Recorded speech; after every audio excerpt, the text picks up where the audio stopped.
Hello and welcome. I'm Matt, and by the grace of the Nashville Public Library, I'm here to talk about the creative process and the joy of appreciating the creations of others. Thankfully, I'm not going to do it alone. Joining me today are the co-owners of Nashville's newest independent bookstore, nestled in the heart of East Nashville. It's Jordan and Deezy of Novelette Booksellers. Hello. Hey. Hello. Thanks for coming on. Thank you so much. This is actually my first podcast, so I'm feeling very nervous. No one really cares about my opinions that much, so this is big for me. Please don't get us canceled. Okay, I'll try really hard. So I imagine for anyone listening, maybe one of the first thoughts they have is that this is a library podcast. I have invited the owners of a bookstore. Are we not in constant rivalry and competition We are with enemies. No, Absolutely. BFFs, if anything. Yeah, that was my thought as well, is that, like, I always think of having worked in bookstores and now working in a library, it's definitely just different parts of the book ecosystem, right? Do y'all have any specific thoughts or experience with that being the case, or just good vibes? Well, yeah, definitely good vibes only. I mean, it is definitely part of the same ecosystem. There is a privilege to being able to buy books, so it's very lucky that we have spaces like the Nashville Public Library or any public library that can offer reading as something to do, and way more than just reading, turns out, to, children and adults alike in the city. So we were big fans of the library, and we will always be big fans of the library. Yeah. Well, we're big fans of you. Oh my Thank you. God. I'm speaking on behalf of as many librarians as I choose to at the moment. Thank you. But no, I know from personal experience that, like, there are a lot of instances where I will not necessarily take a risk on a new book, but if I read it from the library and turns out, oh no, this is absolutely for me, then I want to own it. So there are those inroads that depend on the nature of the book. Yeah, and you can't own every single book. Like, As much as we would like yeah, to. I would financially love to, Try but just and like stop me. space-wise, trying a new book, also other forms of media, like there's audiobooks you can get here, movies you can get here. I know people still watch DVDs, even though it's That's whatever. crazy. You do? I do. We Like, watch DVDs too at my house. Yeah. like, especially like now working at the library and being like, do I want to spend money going to a movie theater where I will probably experience sensory overload, or just wait 3 months and get in the wait list for Barbie? Yeah. There's also just like, I don't know, I can really like dilly-dally with stuff, so it's like nice to have a deadline. Sometimes like if I'm getting a book that's been like on circulation at the library for a long time and they're like, you waited 8 weeks for this, you better read it in 2 weeks. And if I buy a book, I don't feel that pressure at all. I just kind of, it can sit for years. Exactly. It becomes part of the wallpaper. Yes. Oh, yeah. And so sometimes I'm like, I just don't want to have to renew this. Let's do this. I waited so long. I can handle this. But trying new books, trying new authors, going back to a classic that you didn't like the first time. Maybe you like it this time. Also, it's just nice to go somewhere where you can like explore your interest and not be worried about how much money you're spending. Yeah, no, it has been noted many times by the internet. The library is one of the few places you can just exist without spending money, which is nice. Yeah. But while all of the great press for the library is appreciated, we're here to talk about Novelette. What do you want to know? Well, so the conceit of this podcast is that it's about creativity, whether that is creating or appreciating the creativity of others. And a bookstore is honestly kind of both, because it's a place that's made out of that appreciation for the works of other people. Definitely. I will just like jump in and speak for myself that like traditionally I don't consider myself a very creative person. I appreciate art. I read. I like that, I'm like culturally interested in stuff, but I have never been someone who is like, I have to create something today or I will explode. So for me, this has been a way for me to kind of figure out my creativity through like designing the shop, thinking about like the energy in the shop, thinking about our branding. Like I could kind of envision that. But I'm not someone who makes music. I'm like the only person who moved to Nashville to not play music.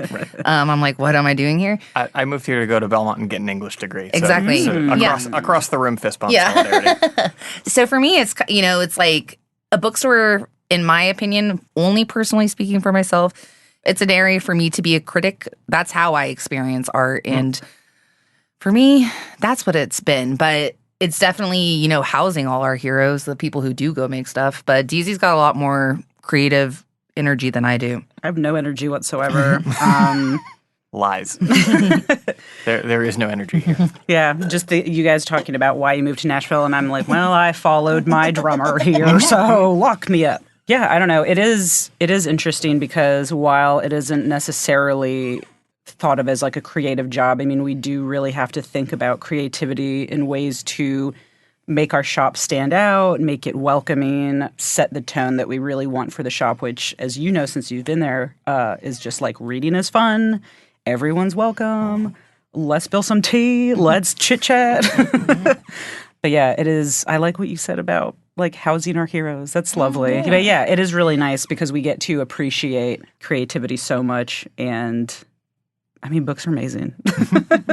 Yeah, and I'm definitely very curious about like the creation of the space and your curation method. But like to sort of set up all of that, why? Like where did Novelette come from? A place of sheer desperation to quit the rat race and follow our dreams, pretty much. Yeah. I mean, it was like basically I think everyone who loves books growing up is like, I want to open a bookstore someday. Like, that's like this very idealized job. Yeah. I said like that and like flower stores. Right. Like, oh my God, yeah. these very like cutesy, like, it would be so nice. What a dream. What a peaceful life. Yeah, exactly. So like during the pandemic, I was getting ready to take the GRE to apply to grad school. And I was just like, I just can't picture myself having like a typical quote unquote job. Yeah. And even what I was going for was like to be a therapist. And like just during the pandemic, I was like, I cannot take on any more people's stuff. What would I really want to do if I wasn't afraid? And really, I mean, people ask that question all the time. Like, what would you do if you were a kid? What did you want to be? And I'm like, I don't know, a cat? Like, I didn't really want to be anything, you know? Yeah. So this was kind of like one of those moments of like, yeah, what could we do? What is possible? And I knew I didn't want to do it alone, and I needed to do it with a friend who I trusted. And so Deezy, that's where Deezy comes in. But really, and now you're trapped. Yeah, really, it was just like probably being immature, like Peter Pan syndrome, and being like, I don't want to grow up. I just want to have fun. Is that immature though? I don't know if it's immature to be real with yourself and follow your dreams. My therapist would say it's quite courageous. I mean, very true. But yeah, it's just like, could we do this? And so we did it very, very, very, very small steps. I guess that's we had 2 years of COVID standing in our way of opening the store anyway, from when Jordan first brought up the idea of opening a bookstore. So we were forced into thinking about what we wanted and dreaming, which I think ended up being kind of a blessing. Yeah. Yeah, and it was just kind of like, okay, like we'll just try the first step. We'll try making a business plan. Let's see if we follow through. We did. And then we're like, okay, well, we'll look at places. We'll see if someone's interested in giving us a spot. And so they did. And then it was just kind of like really fortunate to be like that, where it was just like, we'll just see what happens. We'll go. And then we signed a lease and we didn't have any money, which is probably the worst financial advice I could ever give anyone. Do not sign a lease without having money. But it did work out for us. We were just like, great, we'll get this business loan. We'll just write a business plan and we'll do it. And we did it and it happened. And so we were just like, okay, we're just going to keep going forward until we can't. And so then we're still open. We've still paid our bills. Believe it or not. A lot of them have Haters been late. Will say we don't. But they have. But really it was like, I guess when I think about like why a bookstore too is because Nashville needed another one. We're really lucky to have like some really, really great secondhand bookstores that do a lot of amazing work. We have a great independent bookstore on the east side. We also have a great independent bookstore on Green Hills considered the west. It's like the south. Southwest or southeast. I don't know. But there was just a draw. Like, Deezy, how long have you lived here? Almost 10 years? Over 10 years. Over 10 years. Wow. I've been here for 8. Like 8.5. Like 8.5. And it was just like... I wrote it down in my diary. Jordan moved to town today. No, I didn't. I don't have a diary. And so... It's all up there. Yeah. So it was kind of like, you know, there's a need. Someone told me that if a neighborhood can support a farmer's market, it can support 1 to 2 independent bookstores. That's interesting. And that was an interesting thing. And I was like, we could probably, Nashville's so big, we can probably do 2 farmers markets, you know? And I was like, we can probably, like, there's plenty of room for another shop that's very, very different. Just kind of like, why another bookstore? Because why not? I mean, it's kind of, Yeah. We recognized like some holes in the book community in Nashville and just in shops in general that we wanted to fill. I mean, we're both queer and we wanted to have like a safe space for that because it's, even if you can pass as not queer or whatever, like it's still nice walking into a store and knowing like not only do I feel safe here, but like I know for a fact I'm safe here because this building is owned, or not building, we do not own the building. This shop is owned by people who are like me, who will take care of people like me. It's really nice to be able to offer that. And then we also just, there are just like really little things like how we noticed that there were like no colorful bookshops. Bookshops tend to all be white and wood and black and not Very that there's mid-century minimal. Yeah, and Kinda there's serious. absolutely nothing wrong with that, but we were just like, what if we just did like a full on, like we loved Lisa Frank. We still love Lisa Frank. I was going to say growing up, but Lisa Frank is always going to be the idol. vibe. An icon. And business mogul. And we were just we just wanted to create like a really colorful, fun space where you walk in and you don't think like, oh, I got to be quiet and I got to, reach for the serious books because people around me are really looking at what I'm reading. It's just like, grab whatever you want and be happy and have fun. Yeah, and I think the success of that in your space has taken it from a place of here you can feel safe to here you can feel celebrated because it's like I love that. so blatant that is the vibe that's being intonated. Thank you. So on like the foundation of the space itself, it's an old the whole building that you like occupy a part of That is I an old own. church. Just kidding. Yeah, so it's an old church, and we both have lived in East Nashville I have the whole time I've been here. Yeah. Deezy's lived Most in of the East time. Nashville the whole time I've lived here. But for years, first the church started off with I just want to say that building is coming up on its 100th birthday, I think, in like a year or two. Wow. So it's been there for a long time. So it's been there for a minute. When I first moved here, it was empty. Then the grass kind of grew to like knee length. And I was like, okay, so that building's not in use. And then a chain link fence went around it. And I was like, okay, here we go. It's going to get knocked down. And some other thing will be there. And then it was kind of like a chain link fence around it for like 1 to 2 years. And then all of a sudden, the chain link fence came down and the grass got mowed. And then construction workers started showing up. And I don't know, we both kind of like, all right, I can't speak for you actually, but like I love old buildings. And so like being in something old felt really fun. And especially like Nashville's not the greatest at historic preservation. Sorry. So it was cool to be in an old building that had some history. And it's also like, to each their own on their religious, spiritual journeys. But historically, the church hasn't really been that cool with gay folk. So it feels pretty cool. It's nice to reclaim that space. Yeah. And, there's so many people in the South who have, like, religious trauma. And, like, if we can, like, come and be like, hey, it's not that anymore. It's this community space. It's cool. Things can change. I really like that part of the shop. Yeah, me too. Yeah.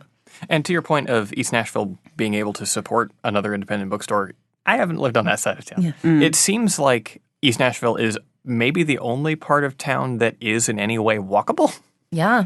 So I imagine, I mean, there's Germantown too, I guess. Those are kind of like the only places that come to mind as having any kind of walkability. And some of East Nashville isn't all that walkable. That's also true. But we are definitely in a walkable area. Right. And that's, I think, where I was heading was like the more neighborhood focused of this walkable region of this part of the city. Yeah, that could was use a bookstore. huge drive for us too, just to be kind of in this spot that can create a hub between like the businesses near Cafe Rose, the businesses near Ugly Mugs, the shops on Porter. So this was like a spot where we saw it and we're like, wow, this could connect 3 sub neighborhoods. And you could actually go for like a loop walk in East Nashville and get a coffee shop, a donut store, a bookshop, potentially something else, so that location really like stuck out to us for sure. Nice. So back here and tracking a little bit to like making the business plan and things of that nature. I don't want to delve too deep into the weeds of that, but like, is that something that y'all had previous experience in, or was there what kind of resources did you tap into to figure that out? Google. Lots of Google. Google, and then Asking for help from others. Yeah, we joined the ABA, the American Booksellers Association, and they have a lot of great resources for booksellers, or we signed up as provisional members so that we were able to have the same access that booksellers have, but it's like for up to a year or something before you open your bookstore. So it's for people who are like seriously considering opening a bookstore. Curious. Yeah, exactly. And they have like a forum, so I would go and like research like people's most often asked questions there, or ask some of my own. Honestly, Facebook groups have been good for it. Sure. We don't really use Facebook. Jordan doesn't have a Facebook, and I stopped using mine years ago. But the Facebook groups for like bookseller mentors or indie booksellers, it was really helpful. And then besides that, yes, absolutely Google. Lots of mistakes. Lots of mistakes. Lots of mistakes. Having to ask for help on things that seemed so basic. We felt like, we're so sorry, we're this dumb, but please, like signing up with like publishing houses and stuff was, yeah. I mean, this is the first time either of us have been booksellers and business owners. Sure. So there was and there is still so much that we're always learning. And we definitely kind of feel like we were flying by the seat of our pants for a while and still do sometimes. Yeah. Yeah. Every day it's like, oh, shoot, I should have done that different. Yeah. And then you learn and you're like, okay. You learn and you grow. Totally. And now we've made a business plan and we've gotten a loan and we've done all this stuff. And it's like, it's really interesting because pretty much anyone can do it. You just really need to have the drive to do it and the commitment. Yeah. You have to be okay with like failing a lot. And Asking for help. You cannot do it on your own. Yeah. Yeah. You have to be like, is this how we do it? Like we made friends like on Instagram with other bookstores who were like opening around the same time as we are. And so we'll like DM them and be like, dude, what? Yeah. And it's just learning at the same time as you're doing something, which is really hard. Yeah. It's scary. Yeah. And it was really, really hard the first year to just kind of be like, I'm not an expert. I don't know anything. There are people here, who, like customers who work in publishing who know more than me. Oh, yeah. You know, and just kind of being like, having to like humble yourself and be like, I'm the new guy. I know nothing. I don't even like. I don't even know how to read. Yeah, but you know the flip side is that we have learned a lot for sure, and I feel like we have like there'll always be something new that we don't know how to do, but for the most part, I'm like, okay, this is how we order now. This is how we do this, like. But a lot of putting Band-Aids on stuff, for sure. And hopefully it has been a rewarding process. Yeah. A little bit, I guess. And I have to imagine that approaching it with a sort of genuineness or like excitement also opens you up to those other people, like being more open to giving you these Absolutely. kinds of resources. Absolutely. Because most of those people were in our exact same position. I feel like the bookstores that we really linked up with were two other bookstores that both opened just a little bit ahead of us, or maybe the book and cover almost a year ahead of us. Because once you've been through it and you know how difficult it is, you want to help out. Like I am still checking stuff all the time in like the bookseller Facebook groups I'm in, and sometimes I'll see someone ask a question. I saw someone the other day who was panicking because they have to push back their opening date, which is something we had to do because of like fire, like building permit stuff that was just totally out of our control.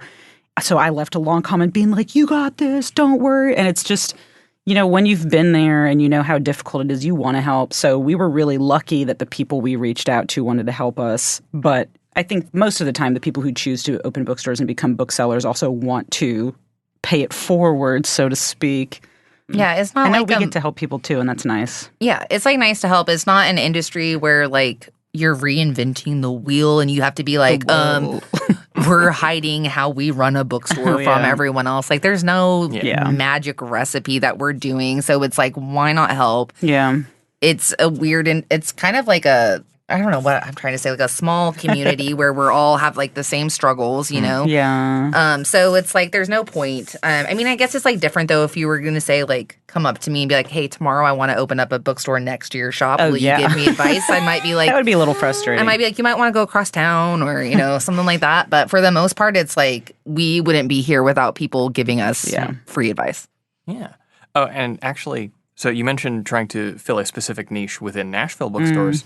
And it's just occurred to me, since neither of y'all are originally from here, are there bookstores where you're from that you're trying to, like, capture any of what they did for you? Was there a lack of them that you're trying to make up for? Yeah, I mean, I grew up at the library. We were poor. We did not buy books. So I was like a library kid.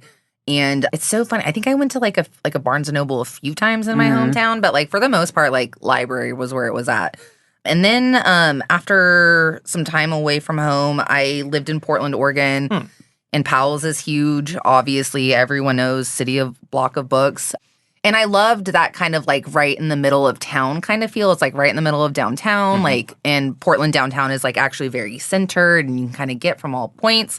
When I first like started dreaming, originally I was like, oh, it would be so amazing to get like a 3-floor building on 2nd Street and have this like amazing downtown bookstore that's like 50 floor, like whatever. 50 floors. Whatever, like really all big. Manga.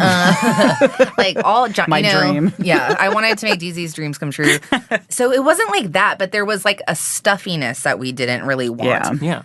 There's like kind of the rule that like you go into a bookstore and you have to like be quiet and kind of, and it's like we don't really feel that way. We both talk a lot.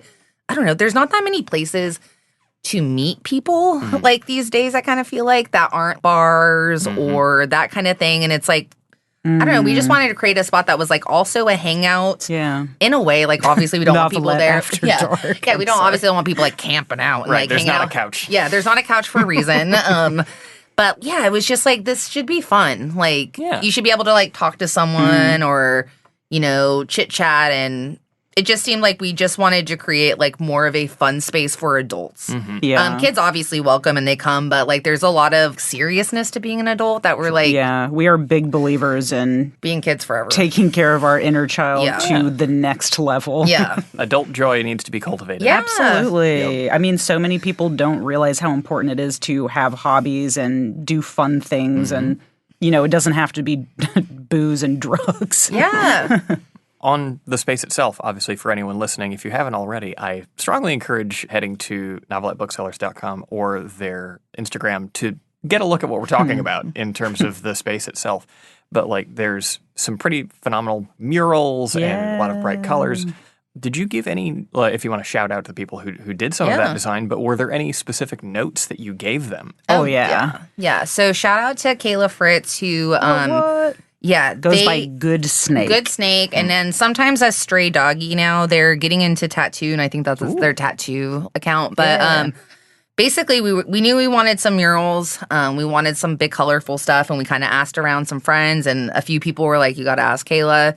But she had us make, like, mood boards for it. Yeah, we used Pinterest. Yeah. It was really fun. Yeah, and, like, I mean... A lot of the stuff just started off with, like, free drawings. Like, after the name got figured out, like, just sketching a little bit, and we got this image of the sunglasses, the heart-shaped sunglasses, and that was just, like, from doodling. Yeah. So it was very much just, like, we designed it in a sense with Kayla, but it kind of came together as we went. Like, we would paint the shelves and be like, okay, what next? Like, do we want the tables to be this color, or should we do it this color? And so we more of, like, had some, like, I feel like keywords, like fun, vibey, goofy, chill. Like, we kind of just went off of those. And, like, we also have to be in the space for, like, 10 hours at a time. We need to want to look at it. Yeah. So I'm like, I got to be in here for 10 hours a day sometimes. I want it to feel cozy. I want it to feel cute. We knew there were, like, some images that we wanted. Like, behind the desk, we've got this cool mural that's just, like, a blue, trippy checkerboard. Like, we really wanted a wall like that in the shop, and we really wanted a dragon mural for, like, the fantasy sci-fi lovers. But yeah, it was really fun. I mean, we still work with Kayla. She's drawing some new stuff for us. I'm like, right this very second.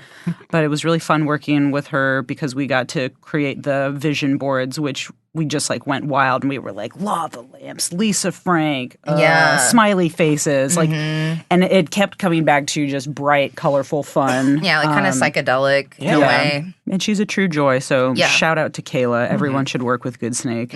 She's cool. And that makes a lot of sense that you would approach it from a standpoint of, like, we are going to see this space more than anyone else. Oh, yeah. Like, which is why we're installing flat screen TVs and they're always playing Family Guy. But that philosophy of, like, what do I want also segues very nicely into the idea that you're trying to make the bookstore that you would want because there are people like you, right? Yeah. You're not unique in your desires for these things, so How it's dare going you? to Yeah, I know. We would both love to suffer from terminal uniqueness, but we're not. but that will attract the kind of people that sure. it should attract. Exactly. Like, yeah, if you want to go into like a bookstore that is like wood walls and velvet and you can't talk and like that's chill. You want to read like Dostoevsky and like be very serious. I love it. We, on the other hand, are just like, there's a time and a place. And like, you know, people will be like, you don't have like every single classic in here. And it's like, we can't, like, some books don't even fit the vibe of the shop. Yeah, like, for sure. Like, we have some classics for sure. And they're ones that we think kind of like go with, like, we only have so much space, so we can't put every single thing. But we're like, I don't know, Pride and Prejudice is funny and cute. It belongs, you know? So it's like. You must pass vibe check. Exactly. Pretty much. Yeah. So us being there and the people that we want to be there, well, we want everyone there, but you know what I mean? It's like, it reflects the community of where we are. Like, I don't think we would ever do what we're doing and be like, let's go open up in Belmead. And I think they're going to love this. Yeah. And maybe a few. And we probably have customers that come out from Belmead, and that's awesome. But, shout out to Belmead. Yeah, but for the most part, like, maybe we're not. Like, maybe we're too over the top. Maybe we're this, but like. Yeah, we definitely know we're not going to be everyone's bookstore of choice. And we're very much at peace with that because I think, like we've been saying, it's so important to us that it is the bookstore we want and we want it to be. So, yeah. Well, on the topic of curation, backing up from like how that affects the store, like what realms are like your specialties, your tastes? Fantasy. Sure. We both love like regular, like literary and contemporary fiction. So we both, I mean, we collaborate on every section in the store together. Like neither of us is like the only person who buys the books for whatever section. But I think like Jordan definitely takes a little bit of the lead with like the nonfiction section. And I think I take a little bit of the lead with the fantasy stuff. I mean, honestly, most of it's split pretty evenly though. We're always looking we have different tastes in reading. I mean, we have plenty of overlap too, but we're always looking for books that appeal to us because we want our store we want to be able to heartily recommend the books in our store and not just be like, yeah, we thought that would be popular, so we had to order it. Yeah. But yeah, it's pretty split. Yeah, and now it's taken like a year for us to kind of like figure out what is selling and what doesn't. And like we do have to adjust and like cater to our client base. And like we had some sections that like we really loved and like we read out of, and then, you know, like people weren't buying them. And unfortunately, like we are participating in capitalism beyond our will. And so maybe one day it won't have to feel that way much, but we're still such a new business. Like we can't have stuff sit on the shelf for like 6 months and not sell. It's just not a good business model. Nope. So, you know, there's some stuff where we're like, dang, I really like these and I thought that they would sell and they don't, and you replace it and you figure it out. But it is interesting to kind of see what is working or like what's in demand and what's not in demand. But we do that, and then like we also curate based on like people who have values. Like we're never going to carry anything that's like homophobic, racist, sexist, etc. And we do that same with like our ordering policy. We're happy to order anything. You know, and also with curating, it's also inclusive. Like, how inclusive are we being? Like, right now on the table, do we only have, like, white lady writers? Or, like, what do we... We are always keeping ourselves in check, making sure that we're not just, you know, forgetting some part of the community that is probably being forgotten about in other communities. Yeah, and, like, I'll say, like, an example that I can think of is, like, I thought we were doing a pretty good job being inclusive, and then someone came in and was like, I can't find any romances that have polyamory or fantasy. And I was like, okay, new thing unlocked. We got to get some poly rep. People are polyamorous. Like, but you're like, okay, I thought I had everything covered, you know, and like we'll grow and change as like the environment changes.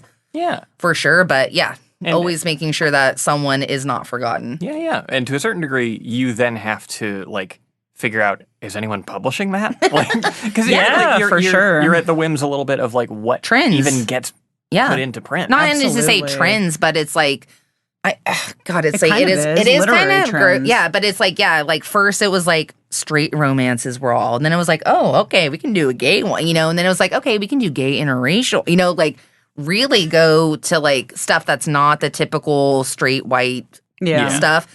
So it's like now like people are exploring polyamory, and we should cater to that. Like we support people's life decisions. Like, sure, we'll get some books that got some poly couples in it. We'll do it for you. Poly couples? Polycules. Couples? Thank you. Polycules. Polycules. Yeah. No, I enjoyed, I think it was on y'all's Instagram yesterday, you posted what the bestsellers were for the previous week or so. It was like, wow, y'all came out for men writers last week, huh? Yeah. It was just interesting. I mean, I'm the one who like downloads our like sales report of the past week so that we can report our sales to like the New York Times and the American Booksellers Association and stuff. And that kind of ends up helping us too in the long run. But it is really interesting to look every single week and see like, okay, what were our best sellers and what did we not sell as much of as we thought we would? And usually it's like such a mixed bag, but I feel like last week was the first time that I was like, it's all books by men. Which nothing wrong with, obviously. Yeah. I mean, there are so many great male writers. Just, it was like a little funny to me for some reason. Sure. So just wanted to poke a little fun at it. Keep men on their toes. Brief shop talk, because when y'all mentioned the nonfiction section, Novelette, because of what I mostly do here at the library when I'm not talking to lovely people and into a microphone, is a lot of shelving. And my mind was just like the Matrix, but of Dewey Decimal numbers. Oh, yeah. I haven't looked at y'all's nonfiction section in a while. How do you break it up? Dude. Because nonfiction, like, I think the Dewey Decimal system is not perfect, but I'm very grateful for it because it's order. We've definitely reorganized the nonfiction section more than any other spot in the store just because we're always combining sections, getting rid of sections, just shuffling stuff around. And I feel like as much as we would like to say this is its final form, it's definitely not. So we have, I don't know, we have our gender and sexuality section, social justice, memoirs, essays. We have a section that's called like space/nature. That's just kind of anything that doesn't fall under the other things that maybe have to do with nature, people, space, time, philosophy. What am I forgetting? We've got our drug section. Yeah. Because we're so cool. But it was really hard to organize. Oh, yeah. And it was really hard to order for because you have to kind of think, do I, like, what sections within nonfiction am I including? Like, where can we shelve this? Yeah. Shelving them was a nightmare, but also I liked it because I like organizing stuff. A fun nightmare. But it was like, no, this isn't right. No, this isn't right. No, this isn't right. And it still doesn't feel right, but we're just going to keep going. Yeah. We're always thinking of different ways to reorganize stuff in the shop. So it's definitely going to continue looking different. Yeah. Book collections are like anything else. If it's alive, it must be changing. Yeah. Exactly. Yes. I remember like when I was first served y'all's thing on Instagram of like, hey, we're opening, in X window of time. I don't remember what it was at the time. This probably would have been late 2020, I guess. Or I don't mid even know. 2021. Who knows? 2021 maybe? Probably 2021. Yeah.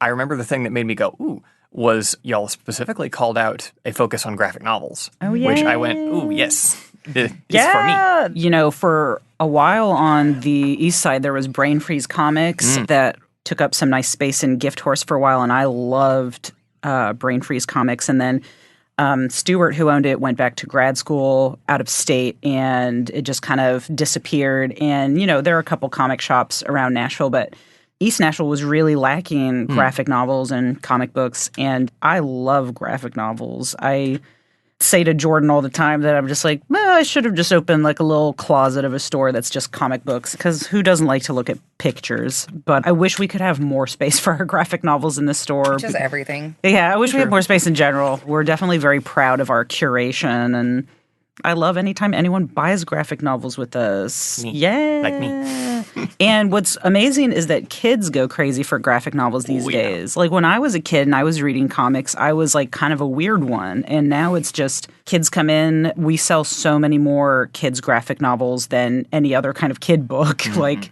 middle reader, they're like, well, no, I just want to look at pictures. And who can blame them? So... Yeah. And that's certainly something I felt as well. And now, like, shelving kids' books 4 or 5 days a week, it's a lot of comics. And it's really cool because of how good a lot of them are. Yeah. Like, I read some of them because, like, if I'm interested in the state of comics and graphic novels, and that's the realm that is exploding, that's where a lot of the good stuff is. Yeah. And there is sometimes a sentiment that, like, you should read, quote, real books. And, like, it's just literally a different part of your brain. Yes. I shouldn't say literally. Clarification, I'm not a neuroscientist. But it's certainly a different function of reading. Yeah. Rather than just, like, prose. Absolutely. I was talking to a librarian friend the other day. She had been borrowing my copy of Cosmonauts Volume 2. And she'd had it for a while and just couldn't get herself to read it because she loved Volume 1, but she reads a lot of prose. And she has to, like, be in a comic book brain. Oh, yeah. Because it's a different type of reading, where I'm the exact opposite. I will go through a pile of comics before I can finish my one fantasy book club book that is on the table with me now. Yeah. I think it's so interesting because it really is a different part of your brain. And we have regulars who come in, like adults, who will come in and just make a beeline for the graphic novel section because they have ADHD or some kind of neurodivergency that makes it harder for them to focus on reading just like print books, just prose, and just being able to look at pictures and kind of like it's like the visual guide of where your eyes are supposed to go. I think that really helps. We've had people who come in and they ask for graphic novel adaptations of classics because they want to know what the classics are about, but they're trying to be realistic with themselves, being like, I don't think I could get through a classic because my attention will be all over the place and I'll just put the book down. So it's really cool that there are so many graphic novels right now and just opportunities for people who enjoy books of all kinds and people whose brains function however they function. It's awesome. Comic books are the best. This may not be something y'all know about, but that did make me wonder. I wonder what kind of initiatives are happening at major publishing houses to choose, like, in prose books, how can we use different fonts, different spacing, and things that would cater more toward neurodivergency or dyslexia? Because I know there are certain fonts that are, like, kinder to dyslexic brains. There's, like, the open dyslexic font, which we had someone, like, ask us maybe almost a year ago if we had any books in dyslexia-friendly fonts, and I searched high and low and could not figure out a way for us to order them, which was so frustrating. Because I can only imagine how frustrating it is to be like, I want to read, but I have dyslexia. I mean, I just really hope that the future of books is a little bit more inclusive to all sorts of different types of readers. I think it's slowly getting there, you know? Yeah. I imagine some e-readers where you can change the font, you might be able to do that. Probably. Yeah. Not relevant to our conversation. We've mentioned your socials a few times. It's just Instagram, yeah? Well, we have a TikTok too. Oh, yeah? That was too many T's. Oh my God, TikTok so too. many. We have a TikTok, and I feel like when we were first open, I was like trying to post on it semi-regularly, and then we just fell off it because we really were focusing on our Instagram game. But we're going to get back into TikTok soon. We've got some ideas, and we're going to try and make it a more regular thing. Because I'm basically chasing the high of the one time we went viral on TikTok. Which one was that? There was a video I made that was like, here, I'm going to give you a tour of Novelette. And I just opened the door and I go, well, there it is, bye. And it's like the shortest video of all time. And for some reason, people liked it and it got like 50,000 views. So I was just like, okay, people like nonsense. I like nonsense. So we're going to give them some nonsense. But I mean, as you see on our Instagram, we like giving nonsense all the time. Sure. So how do you find the importance of social media as, like, a relatively young business? Certainly, I was following y'all's Instagram from, like, the many months before y'all even launched. Thank you so much, by the way. Was that presence on social media leading up to the launch helpful for like groundswell? For sure. Absolutely. I mean, you know, it's all about creating interest, and you have to kind of think about it, even if you're reaching out to publications or different forms of media to get some sort of attention. Like when we were first opening, I created like a press release and sent it out to a bunch of different, you know, magazines, newspapers, whatever in the area, just being like, think about us, do a thing on us, we're opening, we're cool, this is why we're different. But Instagram is a place that I'm like, we all have it in common, but pretty much, honestly. And, you know, being a new business, we were like, this is where we can kind of showcase our personalities a little bit before anyone has to even set foot inside the store. So leading up to our opening, it was a really good way of letting people feel like they were in on the experience of our setting up or knowing a little bit more about us because I'm trying to think of how to say this less nerdy, but I can't. So I'll say when you feel like you have an understanding of a shop's lore going into the shop, it feels cool. It feels like you're part of the community already. Yeah. So we kind of wanted to cultivate that from the start. And then, now, we get people all the time who will come in and say that they discovered us because they saw some post about us on TikTok or Instagram. And it's been really great. It's sent a lot of people our way. So I think the identity of the store, like, vibe-wise and visually has first of all been, to use a weird businessy word that I shouldn't, synergistic, shall we say. We love synergy. It certainly serves what y'all seem to be going for and also be very, very eye-catching. Thank you. Is when I Googled Novelette to make sure I was going to get your URL right to mention it. One of the first autofills is Novelette images. So people, So theoretically people looking for the murals. And Whoa. Oh, I love that. That's new to me. Yeah. Very cool. That's cute. Yeah. I must assume that's about y'all. And for the sake of this podcast, I will assume that's about y'all. Yeah. We definitely too, we thought about stuff in the shop being good Instagram for social. worthy. Yeah. It sucks. You have to think about that. But I was like, dude, if we have a few murals, people freak out for that, and they're fun, and they're really fun. It's nice to have designated photo op areas too. Yeah. It's a no lose scenario when you have cool art that suits your store that will get people in. Exactly. We definitely get a crowd with that, and we don't get the people who are lining up outside of it. Yeah, we don't get a wait like that, but we definitely get people who are oh, I just wanted, I'm excited to see it kind of thing. Yeah, we get people in from out of town who are I was coming here for XYZ, but I knew I had to come to Novelette when I came into town. And that is always that's what we wanted. Incredible to hear. Yeah. We would love to be a destination bookstore for sure. That's how I travel is bookstores are a main focus on the itinerary. Yeah. So I wanted that for when people are you went to Nashville, did you go to Novelette? Yeah. That's the vibe. So, and just because we love what we do, but also we don't want to fail.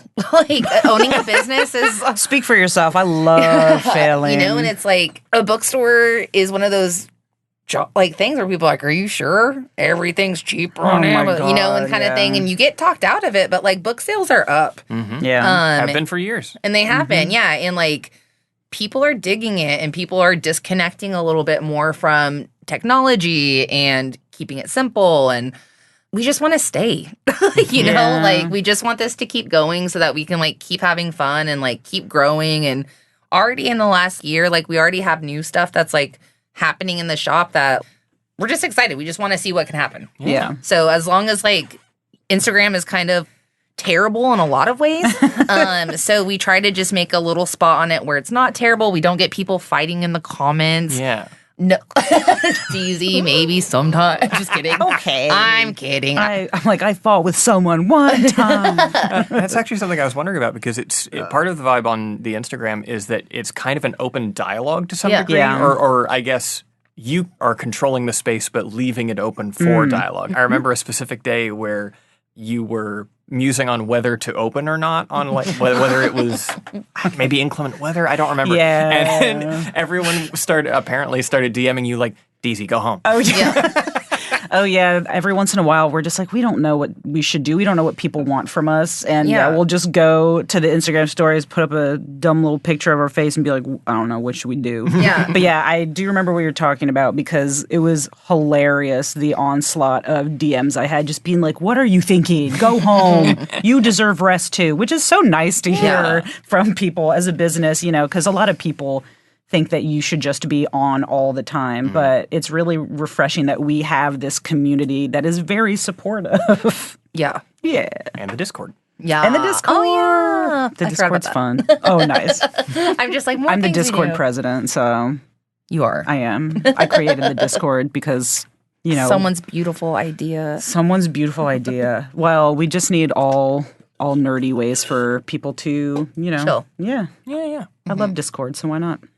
So one other thing I was curious about as far as its importance to the store is you've put a decent focus on having events and how important that is. I was wondering how important that is to especially an independent neighborhood focused bookstore. Yeah. Well, people are always like, I want something to do. I don't know what to go do. Like, we already Yeah. did this. We already did this. And it's like, why don't we just have more fun? Like, Yeah. like we had a big birthday party. We have author events. We did speed friending. Yeah, just we're like- about to do a writer's round. Yeah. So, it's just like there's a lot of opportunities to do stuff that is just like community focused, and like books are the point between us all, that we're like, okay, this group here, we all like books. We're all here for that. We But all like books. yeah, but we're also trying to like meet new people or try something different and like, I don't know, just create more stuff to do. You know, like there's a lot to do in the world, yada yada. But like when you get to our age, like I'm mid-30s now. So old. It's just like if you don't have kids, like,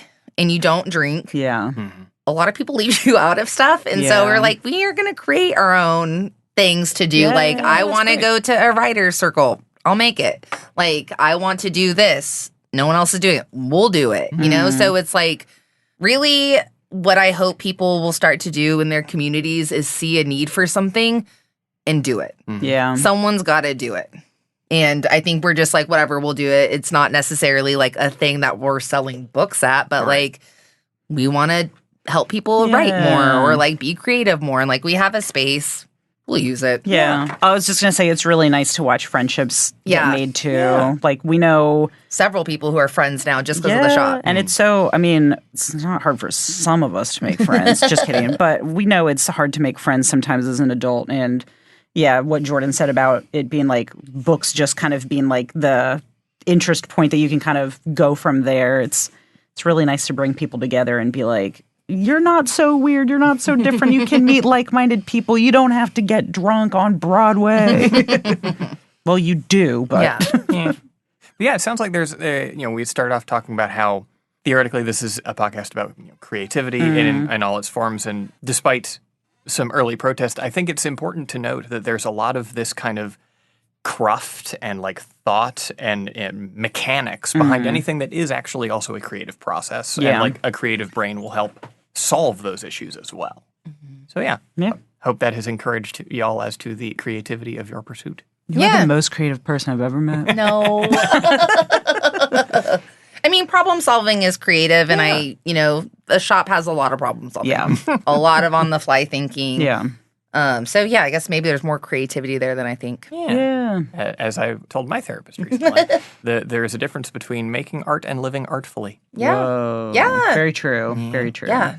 Yeah. And I think that's like something that like readers really love in general is like there's a lot of stuff that's been created. Someone's got to digest it. So if people aren't reading, people can't make books. So I'm helping creatives. Yeah. Well, I think that's all I had to talk about in particular. Do y'all want to shout anything out? Upcoming events? Go check out novelettebooksellers.com. Yeah. Novelette on Instagram and TikTok. Yeah, and come to the shop if you live in Nashville. We're on Chapel Lane. We're in the little Ave, church. Chapel Ave. Sorry. We're in Suite 108. We have a web store that you can order from. Hopefully, in like the next few months, we'll be launching some other fun stuff. But we've got like a writer's round starting on Sunday. Super nervous for, really excited for at the same time. We've got more book clubs always going on. Yeah, just follow us and you'll see. Sounds good. Yeah. Well, thanks for being here. Thank you so much. Thanks, Matt. All right. Thank you all for listening. And as a reminder, get a library card. There's a lot you can do here at the library, including listen to this lovely podcast that we made. Thank you so much.